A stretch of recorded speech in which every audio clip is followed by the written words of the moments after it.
വൈകുന്നേരം ഇപ്പോൾ ഏട്ടൻ ഫിലിമിന് ബുക്ക് ചെയ്തിട്ടുണ്ടായിരുന്നു. വളരെ വൈകിയായിരുന്നു ഞാൻ അറിഞ്ഞിട്ടുണ്ടായിരുന്നു കേട്ടോ. കാരണം ഏട്ടൻ എന്തൊക്കെ തിരക്കിലൊക്കെ പെട്ടിട്ട് ലാസ്റ്റ് വാട്സപ്പ് ത്രൂ മെസ്സേജ് അയച്ചിട്ടുണ്ടായിരുന്നു. കുറേ കഴിഞ്ഞപ്പോൾ ഞാൻ കണ്ടു കേട്ടോ.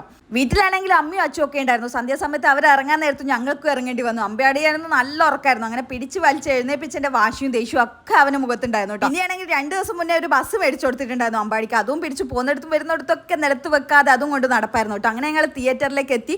അവിടുന്ന് ടിക്കറ്റൊക്കെ എടുത്ത് അകത്ത് കയറാൻ നേരത്താണെങ്കിൽ എൻ്റെ ഒരു ഫ്രണ്ടിനെ മീറ്റ് ചെയ്തു കേട്ടോ. കുറേ വർഷങ്ങൾക്ക് ശേഷം ഞങ്ങൾ 10th അപ്പുറം പഠിച്ചതാണ്. വിത്ത് ഫാമിലി ഉണ്ടായിരുന്നു. അവളോട് സംസാരിച്ചുകൊണ്ടിരിക്കുമ്പോഴത്തേക്കും ഫിലിമൊക്കെ സ്റ്റാർട്ട് ചെയ്തു. അജേട്ടനാണെങ്കിൽ അമ്പാടിക്ക് പോപ്കോൺ ഒക്കെ മേടിച്ചു കൊടുത്തിട്ടുണ്ട്. അത് മേടിച്ചു കൊടുക്കുകയാണെങ്കിൽ മിണ്ടാതിരുന്നു ഫുള്ള് ഫിലിം കണ്ടുകൊണ്ടിരുന്നോളൂ കേട്ടോ. അങ്ങനെ ഞങ്ങൾക്ക് തരാതെ തന്നെ ഇരുന്നു അവൻ കഴിക്കുമായിരുന്നു. പിന്നെയാണെങ്കിൽ ഫിലിമിന്റെ കാര്യം എടുത്തു പറയേണ്ട കാര്യമില്ല. കാരണം അത്രയും അഡാർ ഫിലിമായിരുന്നു കേട്ടോ. എനിക്ക് ഭയങ്കരമായിട്ട് ഇഷ്ടപ്പെട്ടു. ഫഹദ് ഫാസിലും അതേപോലെ കുട്ടിയായിട്ടൊക്കെ അടിച്ചു പൊളിച്ചിട്ടുണ്ട്. പിന്നെ സോങ്ങിന്റെ കാര്യമാണ് പറയേണ്ട കാര്യമില്ല. അത്രയും നല്ല അടിപൊളി സോങ് ആയിരുന്നു കേട്ടോ. പിന്നെ ഫിലിമൊക്കെ കഴിഞ്ഞ് ഞങ്ങൾ പാതിരാക്ക് പുറത്തിറങ്ങിയപ്പോൾ ഫുഡൊക്കെ കഴിക്കണം വിശന്ന് പണ്ടാരടങ്ങിയായിരുന്നു. അപ്പോൾ ഇത്രയേ ഉള്ളൂ.